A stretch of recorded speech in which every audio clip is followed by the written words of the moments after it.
नमस्कार छात्रों, जैसा कि आप लोग जानते हैं आज हम यहाँ एकत्रित हुए हैं कक्षा 7 और 8 के विद्यार्थियों के लिए व्याकरण का एक विषय भाषा, व्याकरण और लिपि को पढ़ने और पढ़ाने के लिए। पिछली कक्षाओं में आपने ये विषय पढ़ चुके हैं, फिर भी इस बार मैं इस विषय को लेकर आया हूँ। आप सभी जानते होंगे भाषा की परिभाषा।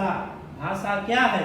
भाषा वह साधन है जिसके द्वारा मनुष्य अपने भावों को, विचारों को बोल करके, लिख करके आदान प्रदान करता है, एक दूसरे से वह शेयर करता है, उसे हम भाषा कहते हैं। तो भाषा की परिभाषा हुआ, भाषा वह साधन है जिसके द्वारा मनुष्य अपने भावों और विचारों को आदान प्रदान करता है। भाषा के दो रूप पाए जाते हैं, उसमें है मौखिक रूप और लिखित रूप। भाषा का मौखिक रूप जो बच्चा है वह जन्म से ही धीरे धीरे सीखना या बोलना शुरू कर देता है, परंतु लिखित रूप जो है वह अभ्यास के द्वारा विद्यालयों में या अपने अभिभावकों के द्वारा वह लिखना शुरू करता है। तो भाषा के दो रूप हुए। मौखिक में जैसे बातचीत करना, कहानी सुनाना, ये मौखिक रूप के प्रकार हैं। परंतु लिखित रूप में आप प्रश्नोत्तर लिख रहे हैं, पत्र लिख रहे हैं, आप समाचार पत्र पढ़ रहे हैं, तो वह भाषा का लिखित रूप होगा। अब भाषा से संबंधित हम जाएं मातृभाषाएं, तो प्रत्येक विद्यार्थी की अपनी अलग अलग मातृभाषाएं होती हैं। मातृभाषा वह होती है जो बच्चा अपने माता पिता से जिस भाषा को सीखता है उसे हम मातृभाषाएं या मातृभाषा कहते हैं। हिंदी को 14 सितंबर 1949 को संविधान में राजभाषा का दर्जा दिया गया है। इसीलिए 14 सितंबर को हम हर वर्ष हिंदी को राजभाषा के रूप में मनाते हैं, उसे हम हिंदी दिवस भी कहते हैं। हिंदी दिवस के रूप में 14 सितंबर को हर वर्ष हिंदी से संबंधित विभिन्न गतिविधियों का प्रयोग किया जाता है, विभिन्न प्रतियोगिताओं का आयोजन किया जाता है, जिससे विद्यार्थी हिंदी के प्रति जो है वह जागरूक हो। अब हिंदी के उसी रूप में हमें मानक भाषा का अर्थ होता है स्टैंडर्ड लैंग्वेज। स्टैंडर्ड लैंग्वेज का तात्पर्य है कि जिस भाषा को एक पढ़ा लिखा व्यक्ति या साहित्यिक भाषा कही जाती है उसे मानक भाषा के रूप में कहा जाता है या माना जाता है। समाचार पत्र, किताब, पुस्तक आदि में लिखे गए जो भाषाएं हैं वह मानक भाषा के रूप में प्रयोग की जाती हैं। अब भाषा का जो दूसरा रूप है वह भाषा का है कि वह बोलना ही भाषा सबसे बना हुआ है, बोलना अर्थात बोली। अब हिंदी जो है ऐसे 18 प्रकार की बोलियों से मिलकर बना है। 18 प्रकार की बोलियां हिंदी में बोली, पढ़ी और लिखी जाती है।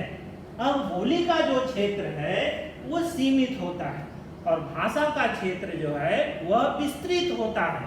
तो भाषा और बोली में संबंध जानने के लिए सिर्फ इतना आप समझें कि बोली जो है वो सीमित क्षेत्र में बोली जाने वाली एक विधा है।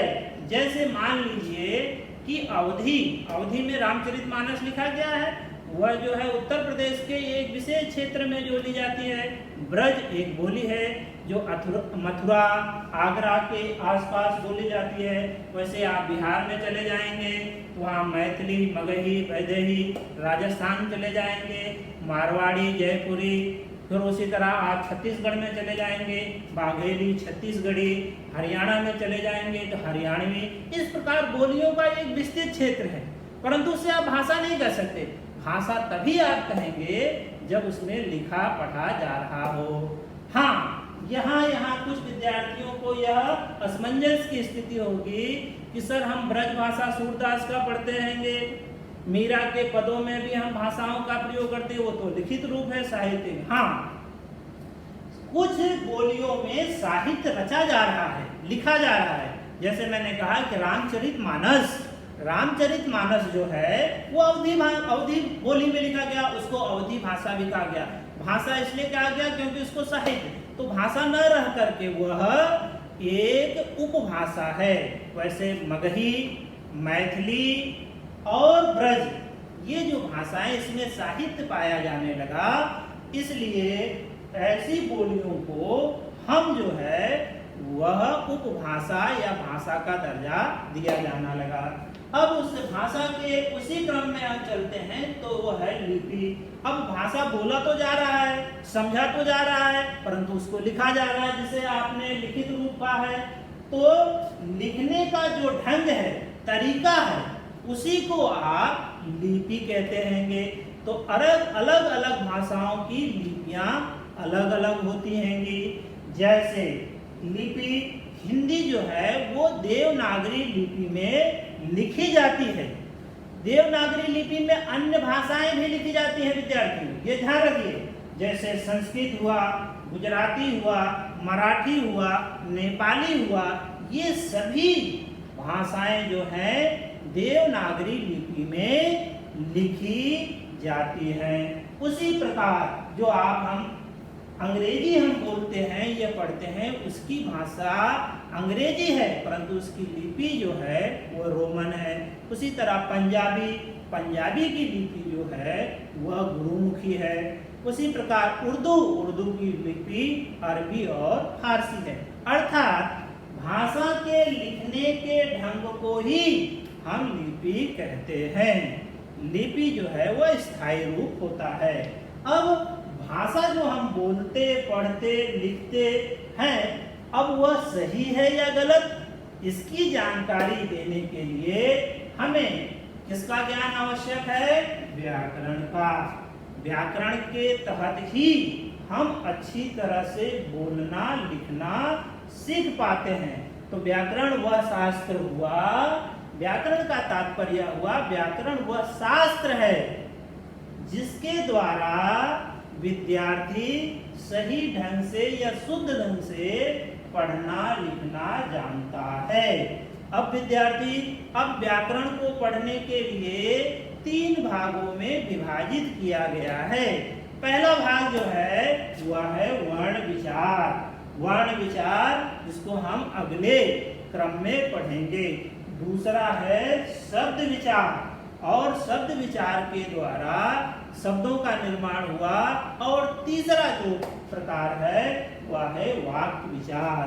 तो वाक्य विचार तो व्याकरण के 3 भाग हुए। एक है वर्ण विचार, दूसरा है शब्द विचार और तीसरा है वाक्य विचार। तो विद्यार्थियों, आज हमने भाषा, व्याकरण और लिपि का एक संक्षिप्त रूप देखा है, जो पिछली कक्षाओं में आपने पढ़ चुके हैं। तो हमने इसमें देखा भाषा की परिभाषा। भाषा के 2 रूप हैं, मौखिक और लिखित। मातृभाषा, फिर राजभाषा, मानक भाषा, बोली, लिपि और व्याकरण। विद्यार्थियों, इससे संबंधित आपको कार्य पत्रिका पहले दिया जा चुका है, जिससे आप लोगों ने कर लिया होगा। इस पाठ को पढ़ाने का तात्पर्य है कि एक बार पुनः आप इस विषय से अवगत हो जाएं। धन्यवाद।